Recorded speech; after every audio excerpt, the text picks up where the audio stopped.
Hello! We got kind of a weird video for you this week. This week I've decided to rewatch Digimon Adventure. Just like last year I decided to rewatch Digimon Adventure. Just like the year before I decided to... Well, you get the idea. So this is going to be an odd little video. I've got some old footage over and I never actually posted any of these back when I first made it, so I'm going to make an attempt now to edit it up and mash it up all into one little highlights video. And hopefully this third time I'm attempting to rewatch the series will actually go better, because my friend Abs, she's also rewatching the series, she's got me into this, and I think I have a lot more enthusiasm for it this time now I know I've got friends to blabber on about. It's always a bit lonely to go all hyper-focus mode on your own. You can see in the bottom corner there will be a little sign saying whether it's a 2020 or a 2021 version of my analysis, and I apologise in advance for the 2020 version. It might be a bit more gloomy than the other one, because that's the reason why my first attempt at rewatching this failed, is because I started doing it on a stream and then I had a bit of a panic attack on that stream because I had a very bad day that day, and then I got too embarrassed to stream again. And then the second time I tried doing it, and I can't remember why I stopped doing it. I think it was just I was too busy at the time. But anyway, fingers crossed this time I'll actually make progress beyond episode 1. And with that, here's two episode 1s. I paused the screen while I went to go check if anyone was there on the chat. And then also I ate some raspberries, and you might have heard the sound of me eating raspberries, and that might have been what the static was. It was not static, it was me eating raspberries. I am now returned, and I am in a blanket, and I'm very sleepy. I'm in a right old state, and I'm gonna hug a cuddly Digimon, and I'm gonna watch some old Digimon. I haven't seen the first series since I was really little. For now, I'm just going to sit here and stare at the screen and think Digimon-y thoughts to not think about my life. I've got like one of the best purchases I've ever made. The Manga Entertainment UK Digimon box set. It contains, let me give you a second to have a look at this. 205 episodes on 32 discs. This thing is a brick. It's like the same size as Harry Potter and the Order of the Phoenix, and it's like it's got the complete, the first 4 seasons of Digimon. I don't know why they stopped at the first 4 seasons. Maybe it's just like a limit on how many discs you can fit into one of these giant Kachonkarus cases. But yeah, it's got Adventure 02, Tamers and Frontier, but not Data Squad, which was at the time this first came out was the most recent one, which I think is a bit strange because Frontier was actually the one that didn't air on TV in the UK. So eventually I would have expected them to leave that one out, but oh well. I think maybe they picked all the ones that have the same art style. I don't know, but yeah, 205 Digimon episodes, 32 discs, this gigantic thing that could kill a man, and yeah, I'm just going to watch a bunch of nostalgic Digimon. I haven't watched a lot of Digimon since I was a kid, and I'm just really nostalgic. I've watched Digimon 02 before I was a kid, and then I got more of a perspective on how bad that season gets towards the end. But there's the fact I need to rewatch the episodes I already watched the first time, because it's not fresh in my mind. So I thought, instead let's do something fun and silly. Instead of just going straight off from Digimon Adventure and watching it all in order, I'm going to watch the first episode of all the seasons that are in this box set, and then I'm going to give my opinions and comparisons on. This plan ended up not working out, and due to video corruption, all we have remaining is this small bit of footage. This is weird, this sounds like sensual elevator music. Oh no, I'm stuck in my own hair! And we are hype, and we watch. And we watch and we are hype. Hurrah! So let's episode 1, let's see if it holds up. I do love the original intro. I always really like the animation of them spinning randomly into the middle of nowhere. That struck me as a good thing for an intro. I think my favourite version of the original intro is the first season one, because I love its effect here of everyone falling towards letters made of environments, like a remake of the falling scenes from the first episode but with letters for some reason. It's iconically cool. Spinny. I want to fall into random gigantic floating letters. Also, I really like the moment where Joe is on a Kakamon and what's her name, Sora is on Birdman. I just found that interesting to have him more emerging from the environment and doing something dramatic and cool, rather than everyone else is just walking across the screen. Digital world. I never understood when I have that bit where I just randomly go world.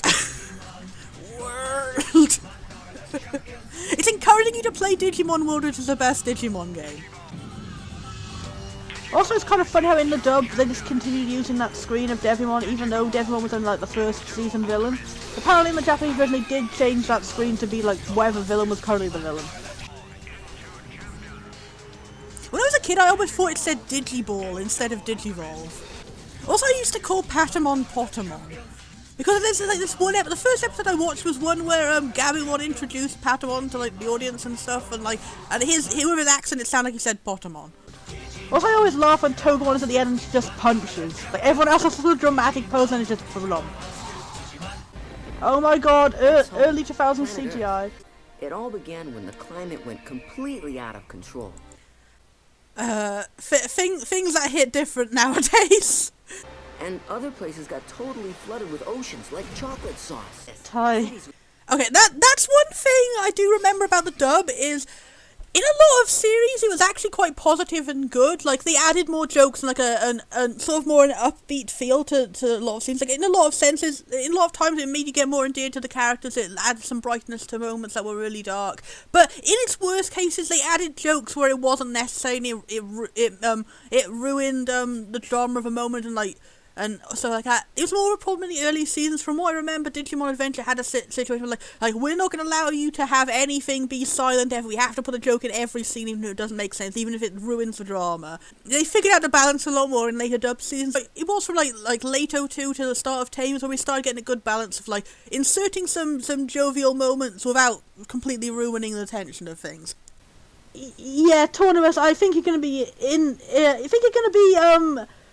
pleasantly surprised and unpleasantly surprised at the same time. Anyway, I want to say all these random NPCs on this screen look really endearing and I kind of want to see all their stories.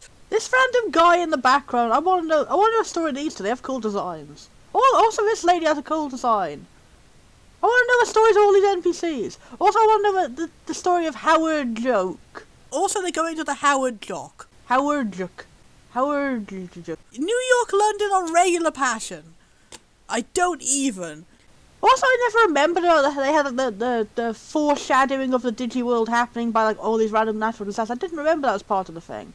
Also, I just remembered how much I remember Ty's English voice. It was weirdly iconic for how much of an unmemorable voice it is, I guess. It's a sort of weird, like, I have been told to do sass, but I'm not really good at doing sass, and I don't really give a shit. Like, you get the feeling that the voice actor felt that like maybe they were making poor dubbing decisions and telling him to like put jokes into every damn sentence. Like goddamn chocolate sauce rivers. Also, these characters here, I want to see their story. They honestly like have a design in common with like all the Digidestined. Like these guys look like they could be their own set of Digidestined. I'm assuming that's Ty there because of his hair, but like that's like Izzy with Mimi's colours and stuff, and then the vice versa. Like, the one in the middle reminds me of the design for the Digimon World 3 protagonist. And the one on the far right looks like a design that I would have expected Teenage TK to look like, but instead he did not, and he had kind of a boring design in 02. Who is this cool person with their hat by there? I want to draw a fan art of this cool person. I'm screenshotting this screen to draw these cool people. What's the story of all these people? I'm getting distracted. Hanging out. I want the Digimon expanded universe. Well, all of the other campers were, goofing off and hanging out. Me? I was enjoying the summer sun while going over my multiplication tables. Okay, see, that's an example of sometimes the jokes are good. It's like, everyone else was goofing off, I was goofing off for a reason. It started to snow in the middle of July. Totally freaky. I feel like... It's weirder. Did this scene even have narration in Japanese? I feel like there's one of those situations where, like, Japanese just had, like, an establishing shot, and the dub was like, we need to talk constantly and tell you what is directly on screen even though you can clearly see it. Because all he just said was, look at the thing that's on screen that I'm currently seeing, let me describe it. And then just threw in some really weird jokes. I totally forgot this entire introductionary scene, actually. I forgot there was this whole thing before they actually drop into a digital world. Like, I didn't remember much. Oh, by the way, my name's Ty. Oh, yeah! I forgot that they actually do mention their proper names at one point in the entire series. That was actually a good point I can give to a dub, is that they didn't censor that the characters were Japanese. That really bugged me how they changed everyone's names to, like, even the ones where they kept the names, they changed them to sound more, like, American.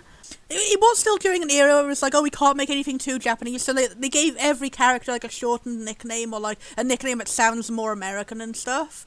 And then they just, like, put this, like, in brackets, by the way, his name is actually Taichi, and we will never call him Taichi ever, ever again. And I don't know why, but they also changed Tai's surname from Yagami to Kamiya, which is like, they're both just random Japanese surnames, so like, why is one more better than the other? But anyway. It's weird because they kept Sora, like, Sora is a Japanese name. Oh yeah, I think I heard about it, I didn't know it was supposed to end that early on. I guess that explains why Devon was so hyped up earlier and it ended up being, like, not. This is Sora. She's okay for a girl.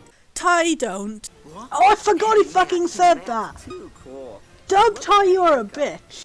The opening screen is just Tai ridiculously rips on all his friends. But yeah, as a kid, I always feel like Sora looks more like a protagonist. I want to see her story. But I want to see a story where Sora is a protagonist. Like, her design, she looks like she could be like in a video game you had the male and the female. She's got that sort of vibe of being the female option in like a Pokemon game.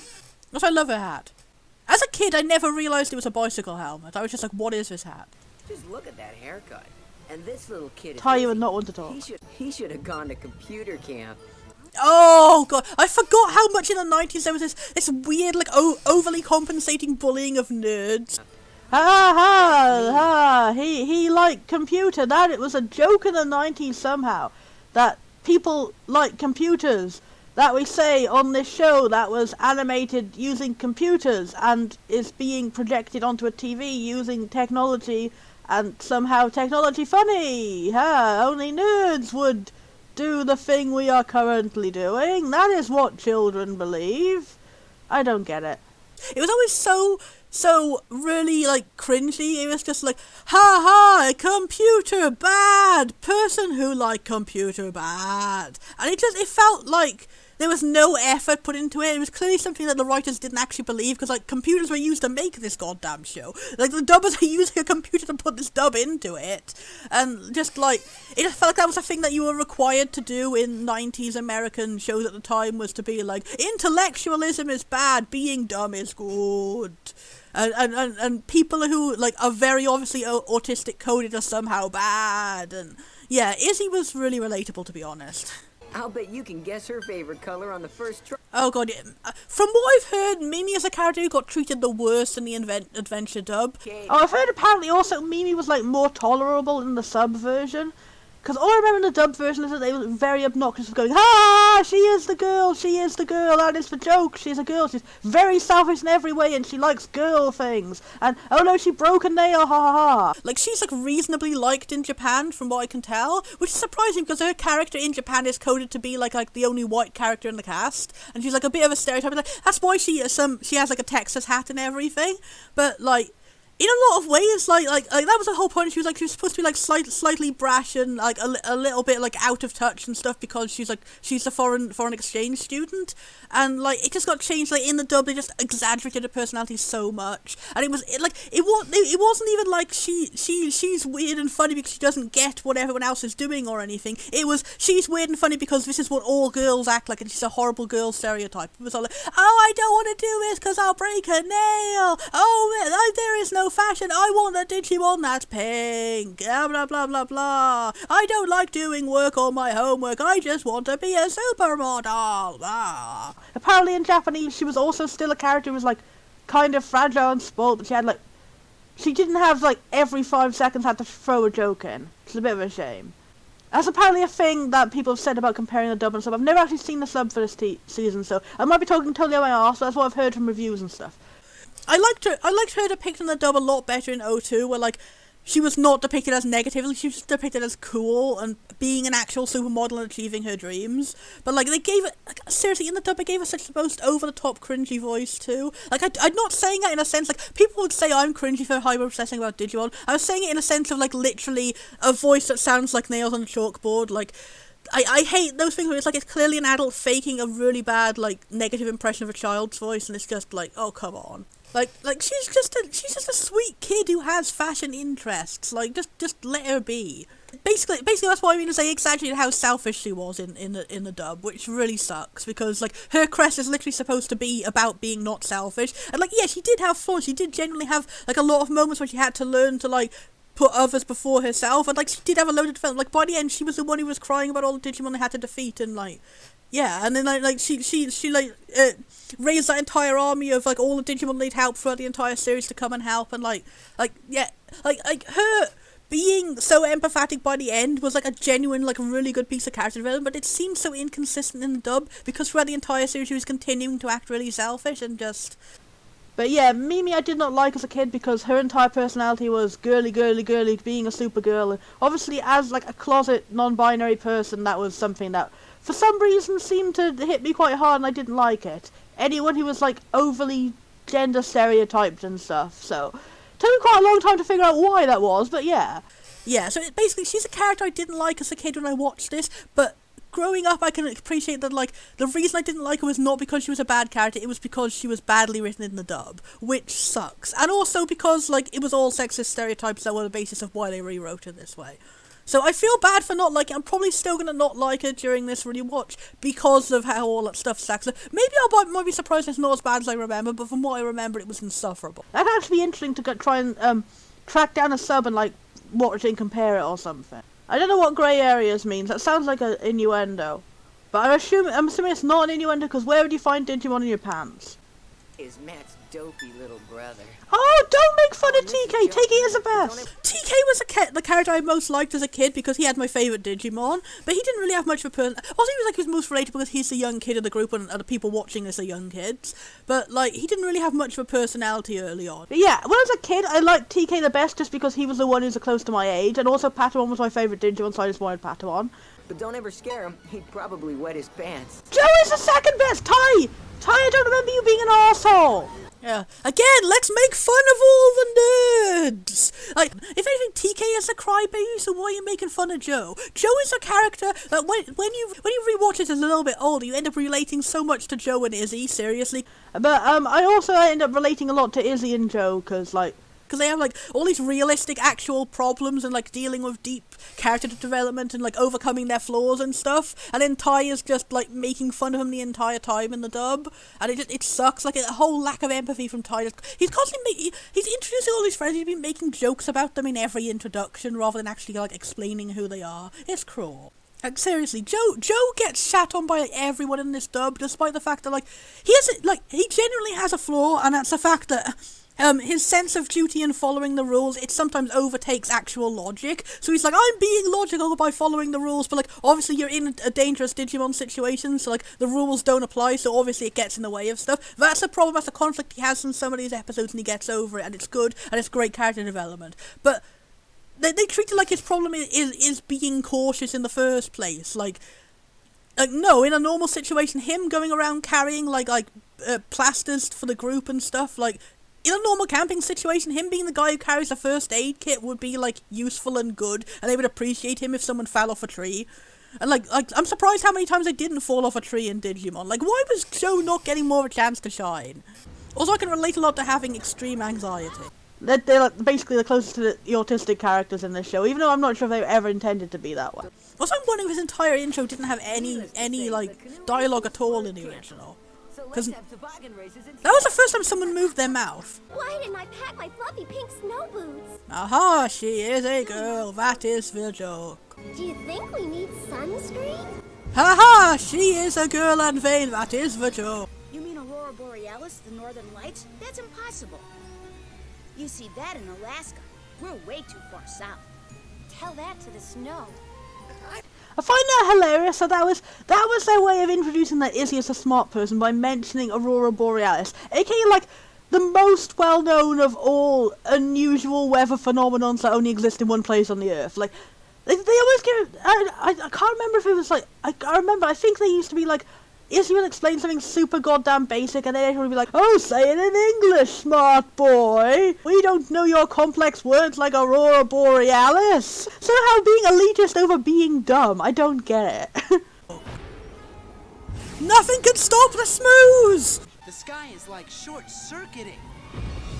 Oh yeah, they used to have Matt go, like, man, like, you're the man, man. Like, oh god. In retrospect, that was kind of foreshadowing that they threw in him having, like rock star slang before we actually found out that was his career when he, like, grew up. So, Good on them, Dub. I don't think it was intentional though. I think it was just, he's the cool guy. He will say that things are bad, but by which we mean good. And it's like, it's wicked, by which we mean good. Yeah. They used to do that a lot. Izzy just like randomly farts out some sort of scientific word, or like not even scientific word, but then they think it is. And then they just like give an excuse to everyone to go, oh, Izzy, he's so smart and that is bad. Oh, Joe, he's so cautious and that is bad. Oh, TK, he's so young and that is bad. Oh, Matt, he's so tough and that is bad. Ty, you were being a big jerk to everyone in this introduction. We need sunscreen? Ugh. Mimi! Every single line out of Mimi's mouth is, I am girl, I am think about fashion now. Also, I forgot they almost got beaten to death by the Digivices. Everyone, are you alright? Everyone, are you alright? See, Sora has way better leadership skills than Ty too. She's always the one holding the team together. So it's not me. It's a JPEG! That's a detail I never noticed as a kid, how the Digivices are all like uncoloured until they end up getting picked up by the teammate. Oh wait, yeah, they were all the same colour early on. Like, why was it that the merchandise gave everyone unique colours for their Digivices? Did they change colour later on in the series? Bob. Oh, it's like a little thing of Joe being the one who almost doesn't catch it. Not Mountain Dew! I remember the animation in this scene was like I kind of laughed at it how like the perspective is so confusingly off. Going into a CGI void! The tubes have taken us! Internet means worms! Oh, Koromon. Ah. Who would scream seeing... The last time I eat camp food. Who would scream seeing such a cutie? I'm your friend and your friend. I'm your friend. Oh! I'm your friend and your friend. Oh, What are you? so wholesome. At your rabies shots. No, don't be mean. Everything's gonna be all right now, Ty. I've been waiting for you. Hugs. For me. Oh no, I forgot how cute Koromon is. Oh, that's such a shame too, because I dislike every other Digimon in the entire Agumon line, but Botamon and Koromon are so cute, and they're the ones you never see in the whole damn show. Botamon you only see in the movie, Koromon you only see briefly at the beginning, and then like one bit later in that flashback where I think like Tai goes back to the human world and then Agumon gets devolved or something like that. Like, see, I just want to take a second to say, like, the in-training forms of the Digimon, even as a kid, I was like, they're so cute and adorable, and then you never see them again after this episode, except, like, briefly in some later episodes where Digimon, like, get reverted to in-training form. I think it only happens to two of them, if I recall. It was, like, it happened to Koromon, it happened to, Patamon after the first time he went Angemon. But, like, seriously, the in-training forms are just so adorable, and you never get to see, you also never get to see the previous form of them. Which, the baby forms are also really, really, really adorable. But, like, I was like, what? It doesn't make any sense. Like, you can digivolve back and forth from champion to rookie, but you can never turn back to in training. It's like, why? Like, you can turn back to rookie at any time, you can't turn back to the even cuter form. Despite the fact that his voice is so much more tolerable in Koromon mode, too. Like, what was the thing about Agumon having that really crunchy voice? It was surprising that Agumon's voice is actually one of the most accurate dubbing choices they made. It's making Agumon sound really awful. Honestly, the Agumon voice is actually pretty accurate to what it is in Japanese, but for some reason the Japanese one it sounds more endearing to me, and it sounds like an adorable guy who has a lisp, whereas the English dub to me it always sounds like a middle-aged like football coach. I don't know why. And his design is just really boring. It's just like it's just a dinosaur. It's just a dinosaur, but it's orange. There's like no unique traits whatsoever on this dinosaur. It's just a dinosaur. Of all the creative Digimon they have in the whole series, that's just a dinosaur. I guess it's foreshadowing how all his evolution will be like ridiculously overcomplicated with so many accessories slapped onto him, and it just looks terrible. Which is a big old shame. I think Greymon looked really cool, but I never understood why he was called Greymon when he's orange. Like, I assume it's a translation difference or something. That means talking head? It means brave little warrior. And don't forget it, Ty. So what did you mean you've been waiting? I wonder what that was in Japanese. Is that an actual translation of what Koromon means? Like, does Koro mean warrior-mon or something? I have no idea, or did they just make it up to fill the mouth flaps? Also, I never noticed that they leave the Japanese text on screen in there. That's at least a rarity for anime of this time. They used to just erase all text constantly, whether it was like Japanese or English. My name's Koromon. And we're partners. Oh, lip flaps. It is me, Motimon, at your service. Oh, I love Anybody you. want lunch? At God, your I love service. Motimon. Anybody want- Another one? Motimon or Tentomon is my favourite personality of all the Digipartners. Allow me to introduce He's just myself. pleasant and My kind and friends nice. call He's like a me little Motimon. butler. Everyone does that. Miniature remote Same reason I like Wormmon in O2. I just like the little grandpa butlers. Tentomon is like a non-grandpa butler and Wormmon was a grandpa butler. So I like the headcanon that Wormmon is somehow Tentomon's dad. Want lunch? I don't understand why that's the pre-evolution of Tentomon though. Are they? Like, why is it turned from a humanoid blob into an incredibly unhumanoid bug? Also, I think is Motimon a mistranslation of Mochimon, because that's what he looks like.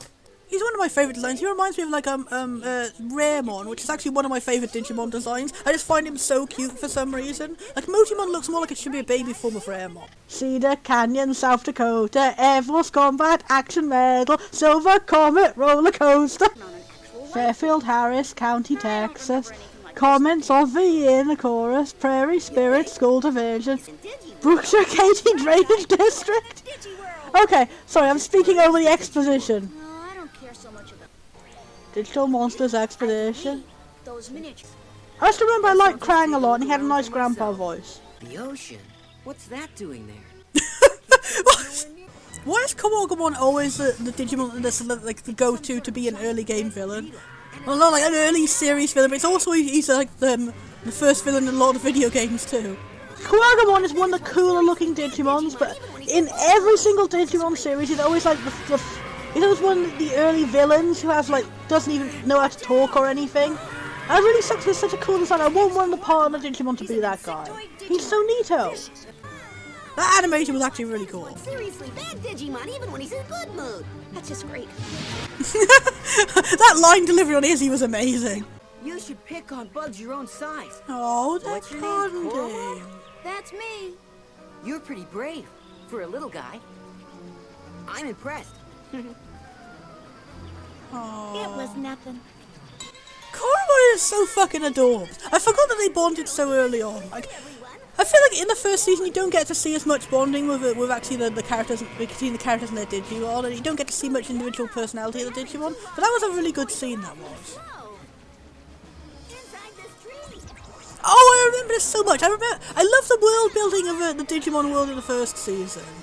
Like, I think honestly it has like one of the best digital worlds. I love like the bizarre mixture of like technology and biology and technology replacing the functions of biology. I love the idea of the hiding tree and it's just being such a normal thing in the world they don't understand that humans don't have it in their world. Quiet now. Don't make a sound. They really had to fill the silence in a moment where everyone is literally being silent. I want to hang out in the hiding tree. It sounds like I wish that hiding trees existed in the real world. Like when I'm having a panic attack, I could just jump inside like a fake phone box or something. I am enchanted to meet you, friends of Sora. Welcome. Oh, that was so weird how Yukamon speaks all formal in this stage, but then loses it when she becomes Biyomon. It was kind of odd how the dubs seemed to like give him different personalities in this stage. Whatever they are. They're adorable. Oh. Oh, Tokamon is one of my biggest favourites. My favourite! You'll know why in like 5 seconds. Oh. Tokamon has a secret, and Tokamon's secret is very, very, very me aesthetic. Tokamon, my favourite as a kid, favourite now. Cute little thing, gigantic fucking fangs. That's its secret. Its little looking mouth is actually just its lips. Its actual mouth is gigantic fuck off fangs. That is why I like the designs of the early Digimon. They actually had monster traits to them. Hello, you appear pleasant. Tsunoman is my name. Yeah, Tsunoman also had a really fancy voice, and then in Gabumon he changed having like a sort of what sort of accent did he have? But yeah, Tokamon is really cool because I haven't shown it yet, but Tokamon actually has like really huge massive fangs within its mouth, and I found that was such a cute detail as a kid. The fact I liked the Digimon that were more monstrous. Bukamon is like one of the only ones whose voice doesn't change between forms. What's wrong with you? I found it hilarious. Honestly, this scene is really good at establishing character right away. He's the only one who's actually like afraid of them. They're everywhere. What are they? We're Digimon. Digital monsters. I always found that was weird as a kid how they all just speak in unison for no reason. We're kind of cute. And very loyal. With beautiful hair. Or maybe no hair at all. We can be funny. And adorable. It's a pleasure to Oh, meet each of you. that was a really cute introduction. I'm out of cynicism now. Really charmed my heart. Izzy here's our Introducing, even though they already introduced him earlier. Perhaps she's off picking flowers, or going on a nature hike, Or screaming. In the general vicinity. okay, so she's not picking flowers. I say while not moving my mouth. Yeah, some of the editing of adding the jokes is a bit strange.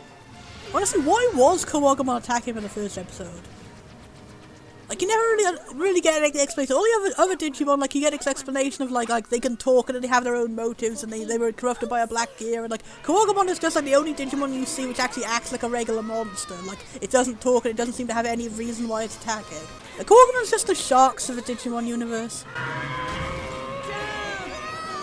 Also, it sounds exactly like Godzilla. This nightmare never ends. Oh. No, you still got 203 episodes across 32 discs. I really like how they draw the backgrounds, actually. The trees are so fluffy.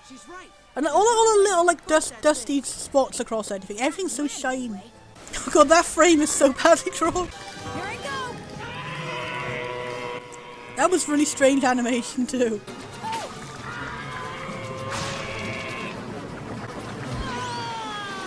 Not again. I'm not even sure what really happened there.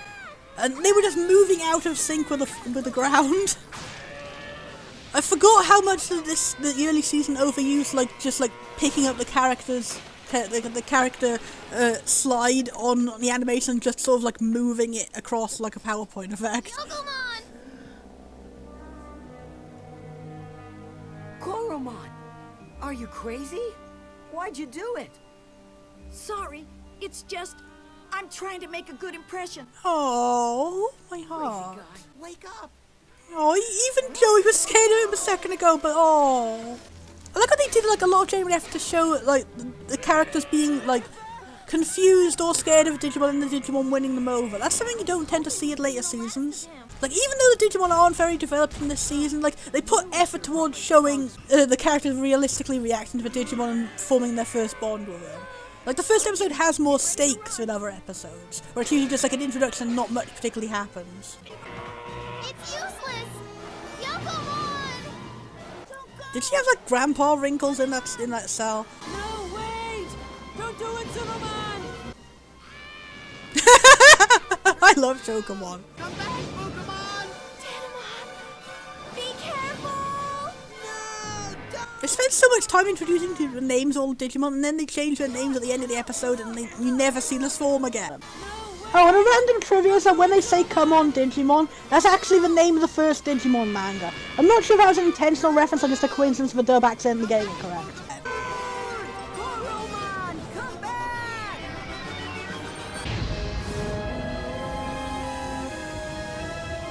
Also, you never see a Digivolution shown this way either. Again. Actually, I think you do in, like, the second movie. If I recall correctly, Willis's Terriermon is shown Digivolving in that style. It's the gay force! Koromon comes out of the closet! Actually. Why does a plant become a bird and the other one becomes a plant? Yeah, Tentomon is the best. He's got a personality of, like, a little grandpa butler man. He's so cute. Also, it's just nice to see, like, a rough and monster looking ladybug. Like, it's a robot ladybug. Also, I can never get used to calling it ladybug in American words. It's called ladybird in this country. I don't know why, because it's obviously a bug. Also, I really love, like, the low-budget early Digivolution sequences where it's just like, we're gonna rotate the character model and nothing else. And somehow make it look really hyper full of rotating images. Rotating text and stuff. What's happened to the little guys? They got bigger. Bigger? Oh, yeah! I'm on the same vibe as bad dub jokes. Oh, these animations will get reused so much later in the series. Well, I find it interesting and a bit strange how the dub changed the names of all the attacks too, when, like, a lot of them were already in English. Stand back, everyone.